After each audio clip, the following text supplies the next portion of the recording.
Arcane is one of, if not the most popular adaptation of a video game that I can think of, and its highly anticipated Season 2 came out and subsequently flopped? Okay, well, not really. It's still massively successful, but just because something has a 9 on IMDb doesn't mean you have to like it. Arcane Season 1 was one of my favorite shows I've watched, a genuinely incredible work of art, and I don't hate everything about Season 2. That would be silly. It's a 10 out of 10 versus a 5 out of 10, so it's fine. Arcane Season 2 cast aside so many of the things that had me completely locked in for the first season, and in its haste to avoid the curse of a long-running series, kneecapped itself so it could look back at you in the backseat of the car and go, "See? We told the story we wanted to tell in 2 seasons, isn't that impressive?"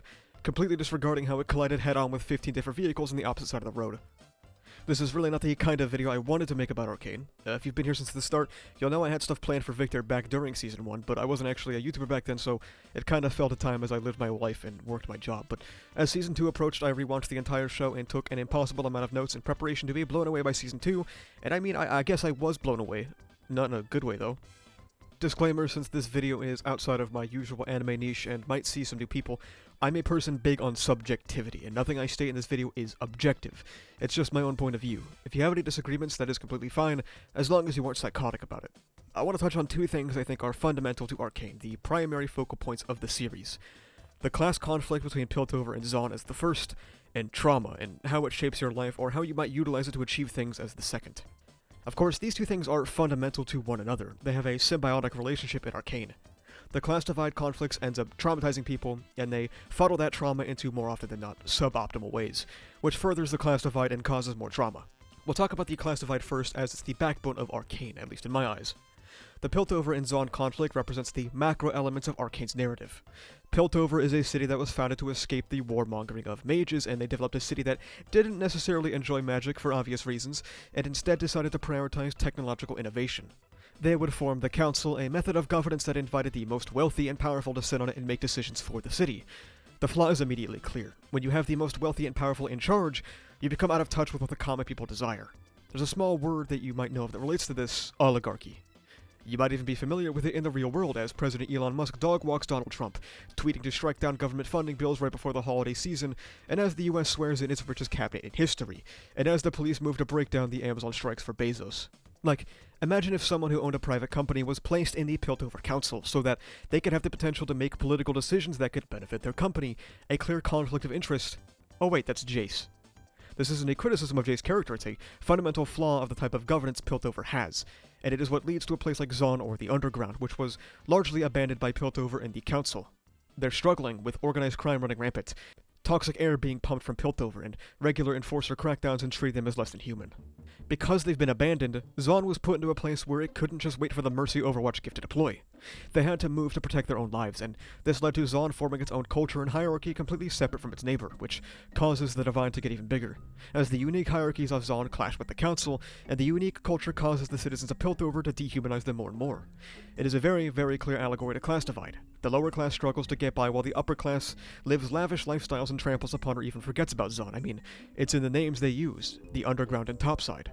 The politics of language, the Underground being a term that makes you think of something sleazy and dirty, while Topside sounds like something freeing and relieving. This class dynamic isn't only left to the world at large, but every single character that I can think of exemplifies different perspectives and aspects of the divide. Jayce and Viktor are 2 passionate scientists and entrepreneurs who seek one thing: to better people's lives. They formed the company of Hextech to utilize magic crystals or stones that can basically act as power for all kinds of devices. As the technology progresses, Jayce ends up losing sight of the original goal of purely helping people and ends up in a conflicting role as a council member, working for investors for the company, and at some point ends up in a moral quandary about the weaponization of Hextech. Viktor is a Zaun Knight, and due to the pouring of toxic gas into the Underground, grew up disabled, and despite this being his work alongside Jayce's, he knows he can't be the face of Hextech. This is something Jayce respects, but doesn't link it to Viktor's status as a disabled Zaun Knight. As Jayce goes on what feels like his press tours, and in working on getting investors, Viktor keeps hammering away at Hextech as his health declines. Not only is there an inherent divide between Jayce and Viktor's relationship because of where they come from and their upbringing, but there's also a divide in how Hextech was utilized. This technology was made to improve lives, but just like many technological innovations, it was wielded by the capitalist class and saw very little trickle to the poorest of the poor, while also slowly degrading the world in pursuit of progress.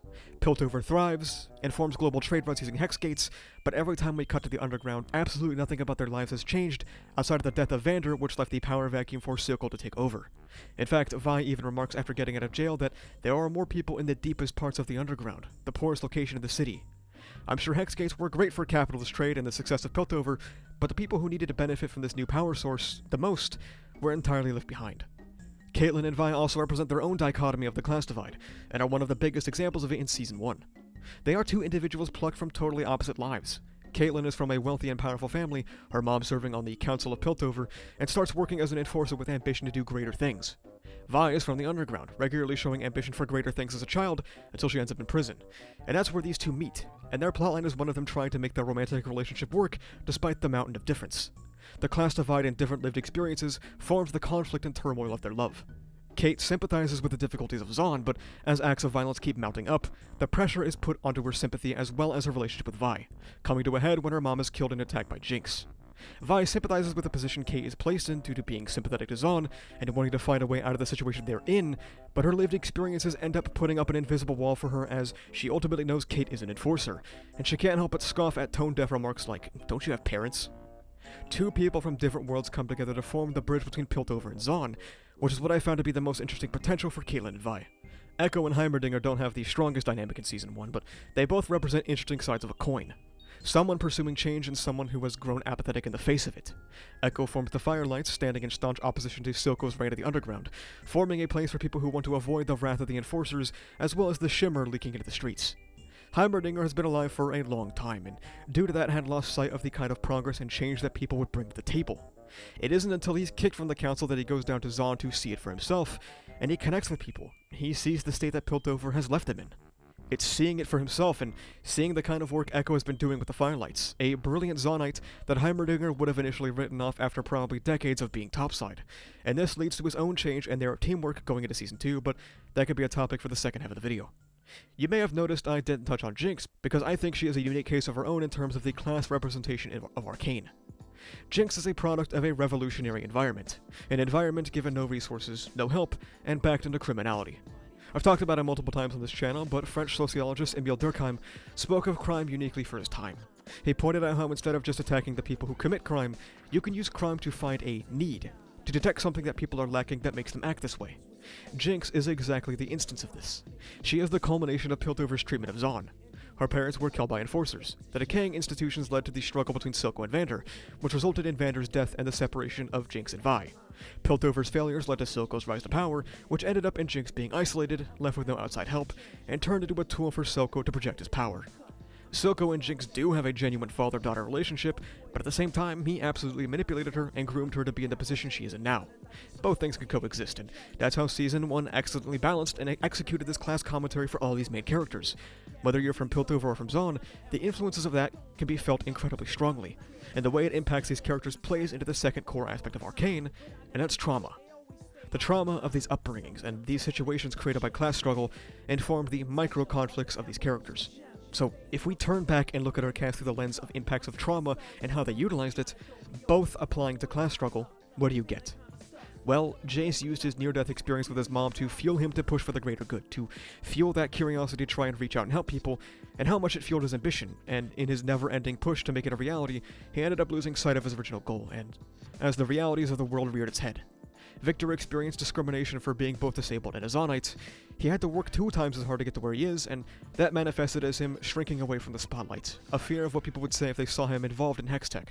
Vi's familial trauma plays a big part in her dynamic with Jinx. She feels largely responsible for pushing her into that life direction, especially due to being imprisoned. She only feels like she should have done more. It eats into the core of her being, and it's why she's sympathetic to someone like Caitlyn to begin with, because what if this is the way presented for her to do more? For Caitlyn, someone who has grown up her entire life being told the horrors of Zahn and Zahnites, and seeing some of it firsthand, she is scared and intimidated by them. But it hasn't personally affected her yet, so she wants to look past the stigma and try and build that bridge between the two cities, well, until, you know. Now, I didn't talk about Vander and Silco in the class divide section because I think they are the prime examples of how they utilize their trauma in different ways. Vander and Silco were both traumatized by the same event, and that intuitively tells us how they both responded to it differently. Vander channeled it into settling down the underground, fearing an act of retribution from the Enforcers like that again, and being a pillar for Zon through non-violent means. He would actively work with Enforcers trying to keep the peace, and while that worked in the short term, it would inevitably end up creating a power vacuum upon his death because it never fundamentally changed anything. That was Vander's biggest flaw, that there was no real revolutionary movement under him because of his trauma from that event. But that doesn't mean he was a bad guy. He was doing what he thought was best, and he just didn't want to see any more of that violence. Silco was also traumatized by that event, but specifically how Vander tried to kill him. He would make claims that it wasn't something that affected him anymore, but as he says to Jinx, fear haunts us all. Silco never got over that fear, the powerlessness that he felt when his back was against the wall and he was about to lose his life, and it fundamentally informed every decision he would make thereafter. That betrayal in his eyes and that fear were not something that would be washed away, and the Silco/Vander relationship parallels the Jinx/Vi one quite well. A sibling dynamic that had a fissure that caused them to go their separate ways, and how they respond to that fissure. Vander and Vi both care deeply about their family while simultaneously wanting what's best for the people of the Underground, and they have to reconcile with that dichotomy inside of themselves. While Silco and Jinx also both care deeply about their family in their own way, and want what's best for the people of the Underground, but Silco ends up losing sight of the Underground due to his trauma. He gives it up in exchange for Jinx, and it's supposed to serve as a cautionary tale for Jinx going forward, because her second father figure has now died.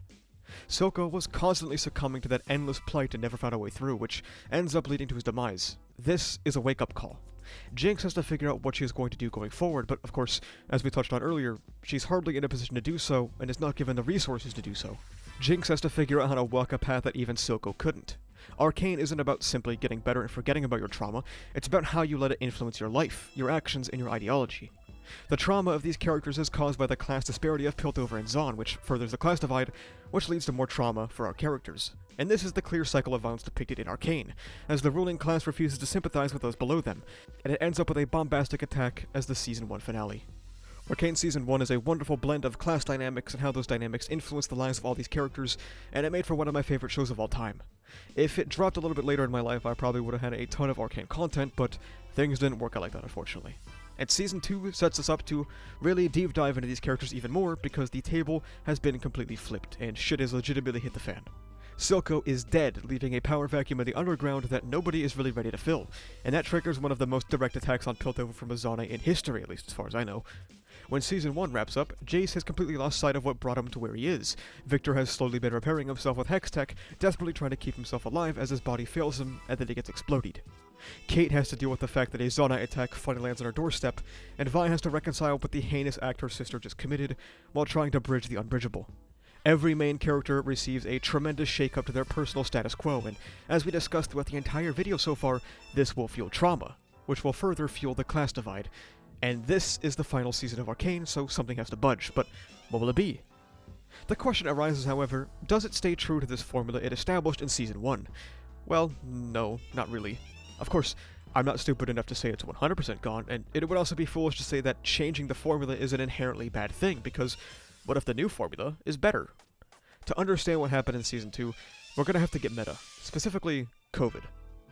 This is using information given by Amanda Overton, one of the head writers of Arcane, so if you have a problem with it, take it up with how she phrased it, I guess, because from what I know, there have been no real clarifications on this. According to Overton, the Season 1 process was to write out the entire season, episode by episode, then send it to the animation studio, where a couple of people from the writing staff would oversee that process and produce the season.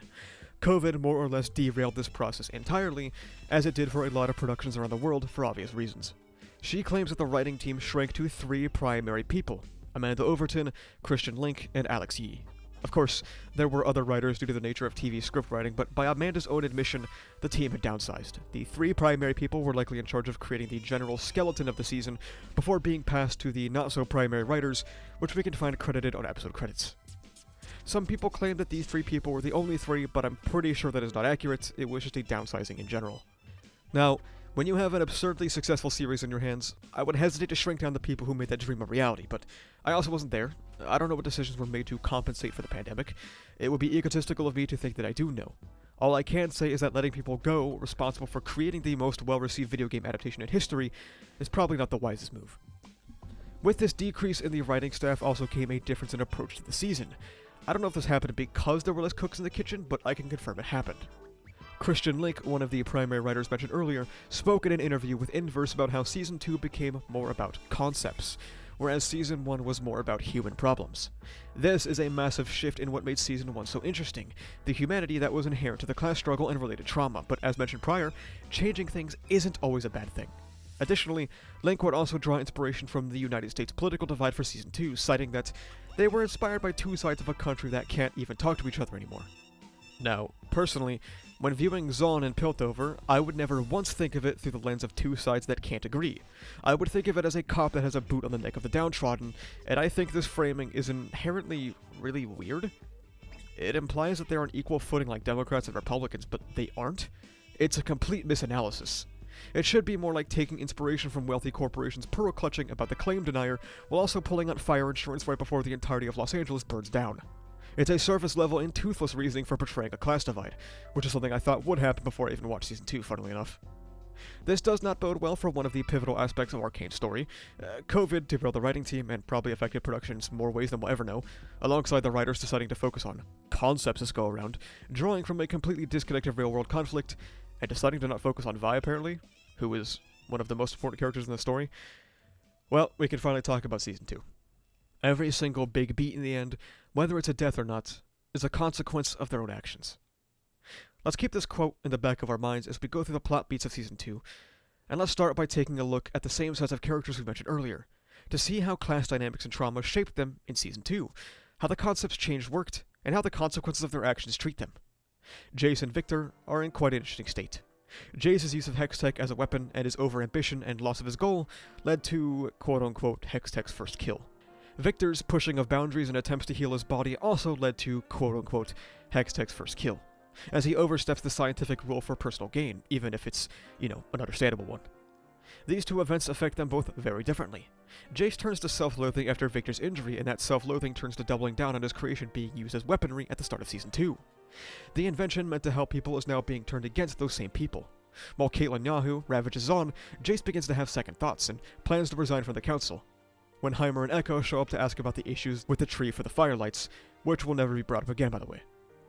Jayce, a man who once just wanted to save people, has formed a legacy of iron and blood.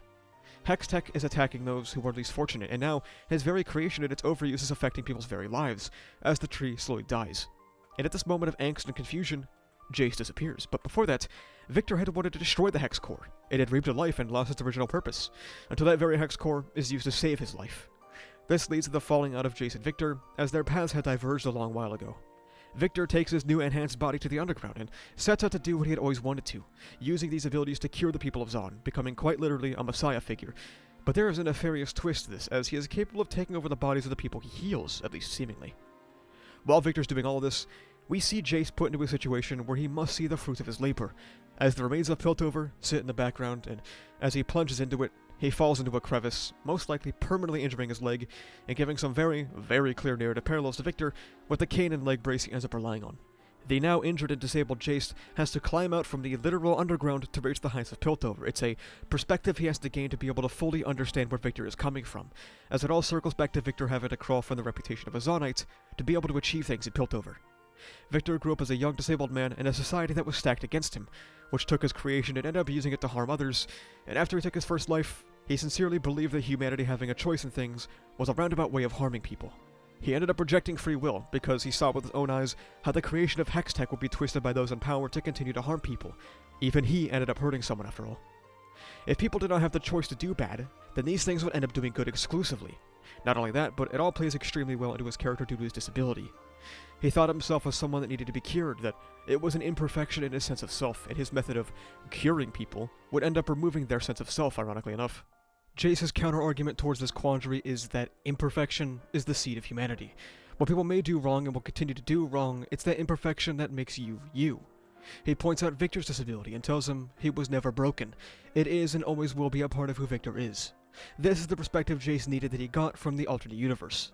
After this, Viktor is promptly defeated by the very epitome of agency-defying, Echo's time-altering abilities that allow him to rewind, an inherent corruption of free will, and before he and Jayce both blow up, Viktor confronts the dreamless solitude of a lack of flaws. Now, I'm not disabled, so I'm going to use the perspective here from a Twitter user known as Danielle. Quote, "Disabled people, including myself, see themselves in Viktor. Being disabled is only a part of who he is, but it is a part of him. Jayce sees Viktor for who he truly is. He has seen the way Viktor has curled in on himself time and time again over emotional and physical vulnerability. He's always dependent on someone or something to feel happy and okay. He just wants to feel like he has the same worth as everyone else, and he went lengths to get it. But what Jayce is saying is that he was always beautiful. Viktor was always imperfect, but so is humanity. The imperfection wasn't in his disability, but in his own perception." End quote. Arcane honestly does a pretty good job with Jayce and Viktor. Perhaps, if I really dug for it, I could come up with some issues with their plotlines, but at the end of the day, I enjoyed their screen time, which is why I led with it for the Season 2 portion.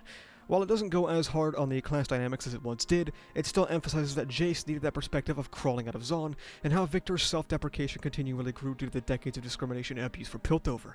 With all this being said, it's still a pretty far departure from the class struggle roots of Arcane Season 1, and some people aren't a fan of that. Caitlyn and Vi are two of the sore spots for me in Season 2. I liked them both individually as characters, however, everything was seemingly sacrificed to ensure their relationship became canon. Now that I've hooked you, I'm going to add a disclaimer here, especially because, like I said earlier, this video might have brought people to this channel who aren't familiar with me. Just because I criticize Kate Vi does not invite anyone who watches this video to be a homophobic dipshit. If I see any of you lone lives blaming wokeness or the gays for Arcane failing, you're just gonna get that ass banned. Kate Vi can suck without you being an annoying freak. As discussed in the Season 1 section, Caitlyn and Vi were two people trying their best to make a relationship work, despite such different backgrounds and upbringings. They were the bridges that formed to connect the struggles of Piltover and Zaun respectively. Rather than addressing the hard questions about this relationship and what it represents, Arcane Season 2 opts to forego everything interesting about it to ensure they get together. The press tour post-Season 2 shows the new focus of the series, as it is more or less entirely about their relationship. Importantly, I do not want to take away from the LGBT people out there that are getting some representation in mainstream fiction. I completely understand and respect that people are happy to see a lesbian couple in a big TV show. I think that's great too, and in true equality, Kate Vi can join the board with all of the terrible straight relationships in fiction. Not at all a fan of this love story hijacking the story, and the same would apply to any couple in the series. Maybe you could even argue that kinda did happen with Jayce and Viktor, unless you're Christian Link. Arcane was so much more grandiose than a boring, poorly executed love story. It had so much more potential than that. It didn't need to solely focus on Kate Vi or Jinx and Echo, which it certainly did not, as we know. They're accessories to the overall plot to tell the story that Arcane Season 1 introduced. Christian Link in an interview stated that Vi's role in Season 2 is that she's lost, alienated from her home due to Jinx's presence, and forming connections with Piltover. This, frankly, is not something I can reconcile with Vi's character. She's someone born and bred in the streets of Zaun. She watched her parents get killed by enforcers, and she spent years in prison. She is the perfectly crafted Zaunite, feeling the pure brutality of Piltover occasion after occasion. This isn't to say that you can't have a plotline of her being estranged from Zaun because of Jinx. You just need to actually execute it. You can't just will it into existence. Jinx commits a terrorist attack at the end of Season 1, ending in the death of Kate's mom. Was that all it took for her to no longer want to call Zaun her home? Terrorism from Zaun. I understand it's more personal now because she loves Kate, and so what we're saying is that all it took for Vi to really switch up was for it to get personal about a love interest. Alright then. I guess it wasn't personal enough when her parents were killed by enforcers. Oh, I see. The writers admit that that wasn't for any class struggle-based reason, but only for Kate and Vi to have drama. Okay, the dog is winning. This strange lack of actual agency from Vi was felt super strongly in Season 2, as the writers admit she wasn't really a focus, even though she's supposed to be one of the main characters, if not the secondary main character after Jinx. You can lose focus on some characters if you're telling a big story, but Season 2 is literally the end. Can't you just, lock in a little bit? This is especially damning considering Season 2 Act 1 has a moment that should be a giant struggle for Vi, which is becoming an enforcer. Enforcers killed her parents. They routinely shook down the underground while she was there. She grew up hating topside and cops. Deciding to put on the badge should be a momentous decision. And it was, for one episode. Vi becoming an enforcer shouldn't kinda sorta be a thing she struggles with until she makes a decision before the first episode of Season 2 even ends, and then it's not something that really becomes relevant again outside of Jinx making fun of her for it. The decision to wear a badge or not should be the equivalent of an earth-shattering decision. It's one that could alone justify an entire act of a season, instead of just 20 to 30 minutes of runtime. It should feel like an inherent betrayal of where she came from, which sounds like I think she should make that decision, but no, I think it's very compelling when it's executed. When responding to someone critical of Vi's lack of inner conflict in Season 2, Christian Link responds with Vi accepting the badge, Vi confronting Kate, and Vi confronting Jinx. And to Christian's defense, I'm sure these would be hard choices for Vi to make. The problem is we never see her struggle with them outside of the badge partially, because the story doesn't allow her character enough agency to explore these hard-fought decisions all so that Vi and Kate can get together at the end. without putting in the legwork to give them a good relationship. Internal conflict off-screen does not exist. It doesn't matter if these choices are hard for a character to make if we don't see them struggling with that decision. This is a recurring trend for Vi in Season 2. Amanda Overton talks about this terribly shoehorned and frankly awful sex scene between Kate and Vi mere moments after Vi talks to her very clearly suicidal and rundown sister, and it was apparently put into the series for Vi to reclaim her prison trauma, something that almost does not exist throughout the series besides a couple of scenes. Just because something has a purpose doesn't necessarily mean it's good. The sex scene is frankly one of the worst scenes in the entire show, which is a shame because I really could see it working as a climax, no pun intended, for Kate and Vi's relationship struggles, if they ever got to actually have any rewarding struggle. It really reads as a hollow attempt to tie in the sex scene thematically because of prison trauma, when Jinx freed the entire prison and Vi had nothing to say about that. Vi is never given the opportunity to be Vi. She doesn't think about how Jinx became a symbol of revolution. She never gets to think about Caitlyn turning into a fascist. She never gets to think about her home being gassed. She instead gets her word count cut by more than half and turned into an emotionally hollow character besides love Caitlyn. If Season 2 is supposed to draw on the US political divide, where are the complications of two people from different ideologies and worlds having to get together? Where are the difficulties in reconciling with those facts about each other? Why does Caitlyn get to deploy chemical weapons against the poors and it is never a relevant factor for their relationship? Or Kate, because she 180 the second Vander, is introduced back into the story.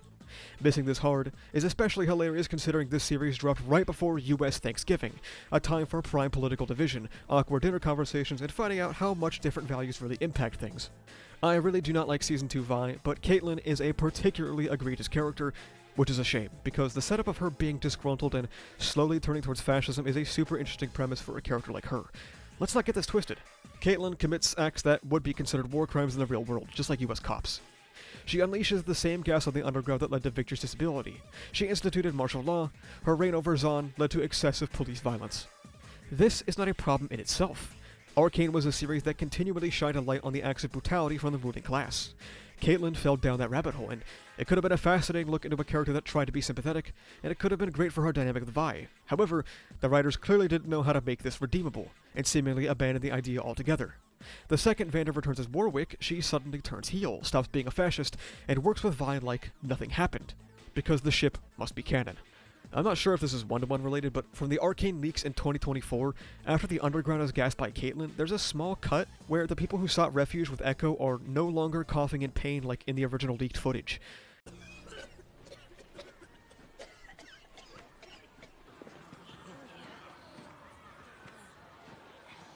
It's a small change, but it's seemingly done to downplay what Caitlyn is putting them through and to try and make her a little more forgivable, because you aren't faced with the damage. In place of any meaningful commentary, like maybe how people will submit to cruelty as soon as they are personally impacted, or any meaningful comments about the cycle of violence, or any potentially meaningful economic progress, Arcane winds up going for the purely symbolic victory of canonizing an LGBT ship. Canonizing an LGBT ship is a good thing. More gay couples in media. However, Caitlyn is an abusive, monstrous bastard who notably had a sequence looking into the family files to see documents displaying how damaging that gas was, and went out of her way to use it on those lower than her. It's okay for characters to do bad things. My criticism isn't that Caitlyn is evil, so she sucks, but let's remember one thing from the writers that we mentioned at the start of the Season 2 section. Every single big beat in the end, whether it's a death or not, is a consequence of their own actions. Jayce, who lost sight of his path and ended up fueling the capitalist machine using Hextech, was killed for his mistakes. Viktor, who became so embroiled in the concept of fixing people's faults and perfection, so lost on his path, was killed for his mistakes. Caitlyn, after harming hundreds, possibly leading to the deaths of some, and potentially creating even more victors with the Grey, gets to live happily ever after with her girlfriend. Oh, but she lost her eye, I guess. Real consequences in storytelling, you know? This is what makes the trajectory of Jinx's character in Season 2 even more confusing. She starts Season 2 by becoming a symbol of Zahn, with Silco's death, and her attack on the council leader to become the next face of revolutionary Zahn. I'm not going to pretend that Jinx wasn't a terrorist. She was. But the point was that she was also simultaneously a product of the harsh reality of Zahn and Piltover. She lost her family, and was thrust into a life of criminality, being groomed by Silco. Season 2 understands that it now has to wrap up these stories, so it lazily throws in a little kid that exists to humanize Jinx and have her 180 on her ideas, to put her in the position of an older sister, to not let her be defined by other people, or as the writers explain, quote, Jinx had to learn to care about someone's life for the first time. End quote. Not to pull the author doesn't understand their story card, but this line feels like absolute bullshit. Insinuating that Jinx never cared about the lives of Vander, Vi, or Silco is just bullshit. It's a flat misreading of her character and leads me to believe that they don't think there is any humanity to Jinx in what led her to the situation. She cared about her family. That's the reason she ended up in this position. Because she felt that even her family rebuked her. If she didn't care about them, none of Arcane Season 1 would have happened. The people she loved most in this world, she felt that she failed. And them constantly springing back up into her life would serve as a constant reminder of those feelings. After having her entire life changed because of some kid who blows herself up, Jinx is used as an arbitrary mouthpiece for the writers to end the cycle of violence because they have no idea how to conclude this US political divide concept they apparently built Arcane around. After losing her family, after losing the child she cared about, and after losing Vander again, Jinx is put into a situation where she feels that she is the blockade in Vi's life, and she would be better off dead. She is put into a suicidal situation, just for her sister to have sex with her girlfriend in her prison cell, and for Echo to save Jinx off screen. And now she can roll up to the final fight a changed person when nothing really happened. And the solution to everything is to leave her family. Forever. It's a completely miserable ending, one that doesn't really ever address the symbol of Zaun thing. And perhaps that's in line with Jinx's actions because again, think of that quote. Arcane is a story about tackling the way you interact with trauma. It drove Vander into complacency. It drove Soko into single-minded obsession. It drove Jayce and Viktor into losing sight of their ambitions, and all of these characters were impacted by that. Echo confronts the life he could have lived had it not all gone wrong, but he isn't shackled by that idea. That's a fundamental difference here. Jayce confronts the life he could have lived if he kept down his path, and opts to right his wrongs, and works with Viktor to show him the beauty of imperfection. Heimerdinger halted the progress of Piltover due to his fear of the unknown and of the future, but sacrifices himself to send Echo out so he can save the world. Jinx completely loses herself to her circumstances, but understands the harm she's caused and is willing to pay with her life for it. The cycle of violence and trauma is sloppily placed on the image of Zaun, rather than the oppressor. And while every character gets to grow and improve, or is rewarded or punished based on how they interacted with their trauma, Vi and Kate are the two exceptions to this. Vi doesn't really have any growth. She has minimal introspection, and in the final episode is still shackled by the trauma of losing Vander, but she is one of the few to make it out alive with her girlfriend. Kate does the opposite of growing in Season 2. She becomes a fascistic, authoritarian head of a police state, and at the end of the day, the story bends over backwards to give her a victory so she can be with her girlfriend. Arcane completely lost itself in a speeding race to end on Season 2, so it can be considered one of the greats. One of the shows that didn't overstay its welcome to mentally crank itself off with a smug aura of superiority, and everyone suffered for it. It pinned everything on Jinx, never improved the material conditions of its worst off, and threw people a couple sympathy bones in the form of a canonized LGBT relationship between two oppressors and giving Sevika a seat on the council. Surely that will work. Like, what if we put a group of progressives in the US government? Surely that would change the nation. Oh well. All Zaun had to do to get 1% respect was fight and die in a war that Piltover started. Arcane's solution to class divide is to give you a common enemy. No, Dad. A feud is just what this family needs. Having a common enemy will hone our skills and unite us in a brotherhood of blood. What makes it especially funny is how rushed Jinx's character conclusion is. Her going from suicidal depression to her showing up at the final fight is completely skipped. And the writers said it would be an unnecessary retread to cover what happened to make her show up. And unfortunately, the story so strangely places all the blame on Vi's lack of progress on Jinx, so Jinx has to kill herself so that Vi can not grow, but, get to do the things that she wants. None of this makes any sense, to be honest with you. You might say that expecting class commentary from Riot is like losing in chess to a dog, and you know what? To some extent, that's fair. However, the reason why people expected, anything, is because Season 1 exists. The expectations didn't come from nowhere. It came from a series that spent the majority of its time calling into question capitalist power structures and the cycle, not of violence but of capital. How the rich and powerful will continue this cycle out of pure self-interest. Instead of violent struggle from the oppressed, they ham-fistedly stuffed the two together to give them a joint enemy, never addressing any systemic issues, as the series lampshades about how it's unfair to expect Zaun to just work together with Piltover and have it be all sunshine and rainbows until the series does it. This is from the same show that had Vander's pacifistic nature not work out, and Silco's revolutionary style being one step away from garnering pure independence. If the message of Arcane is that through a combined enemy we could realize our similarities, well, that's a little strange and dark historically. If the message is that through this we can make one small step towards progress and things aren't all sunshine and rainbows yet, I can appreciate it not trying to fix classism in 10 minutes of screen time. The execution of the idea is just exceptionally poor due to the rush state of Season 2. Nothing had time to breathe, especially the state of the world and what comes next, and this rushed execution has real-world consequences. as Kate Vi Stan 88 on Twitter and their military-industrial complex have formed what is essentially fascism apologia to defend their ship. We have highlights like, all the Americans calling Caitlyn fascist are about to find out what real fascism is. This is in reference to the Trump inauguration, as if Americans don't know police brutality.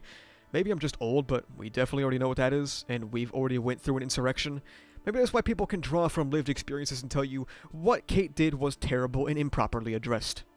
What went wrong in Arcane Season 2? Well, like many art pieces, corporate overreach. Arcane was only approved for 2 seasons because Riot wanted to continue to milk League of Legends lore into multiple more shows. They thrust in characters like Singed and stories like the absurdly confusing Mel and Noxus plotline so that people could soy jack about the potential of more stuff to consume. I've also been made aware of how Arcane officially became canon to League. I don't know League lore, but this made it more than just an isolated TV show, and it became a show that was supposed to support an entire franchise, an entire intellectual property. Which is why Mel feels like she fits in so poorly into the series and cast post-season 1, because now we can put her in the game. Everything done now is for the broader IP. That isn't on the writers. Ultimately, while I dislike some of the answers they give in interviews and their thought process while working on the season, this is fundamentally not their problem. They were told to get it done in 2 seasons, and did what they could with the lively, expansive, and grand cast and world they made. It's just a shame. This section of the script is especially funny right now as Trindamere, or Mark Merrill, a co-founder of Riot Games, is out there retweeting Benjamin Netanyahu and defending Elon Musk's Nazi salute, and retweeting posts defending oligarchy and tech bros. Not to say that Mark was personally involved in the writing of Arcane or anything, but what do you expect from a series that is owned and maintained by a company that has founders sympathetic to a fascist administration in the United States? They certainly wouldn't be allowed to push too far. It's a shame that a series that felt so smart and observant of the world around it couldn't fully work with and criticize the world it wanted to, lest it end up flying too close to the sun and calling into question Riot itself. And funnily enough, maybe that's what went right for Arcane. It got to prove itself correct. In a series that regularly goes to show you how corporations in the status quo will stifle dissent and not allow for the underclass to express themselves, the series itself was killed in the cradle and lost any opportunity to fully express what it could have been. Because what if people began to think too much about their current circumstances? That might threaten Tencent too much. Thank you so much for watching. If you like this video, make sure you subscribe for more. You can also check the description down below to become a member, which gives you benefits like early videos, membership badges, and cool custom emotes. You can join the Discord where we talk about ReZero, Kagurabachi, Jujutsu Kaisen, and all kind of stuff. Additionally, you can go to the channel store and pick up some awesome stickers made by our channel artist, so you can carry the power of Graphia with you on your water bottle. That's about it though. Thank you for watching. See ya.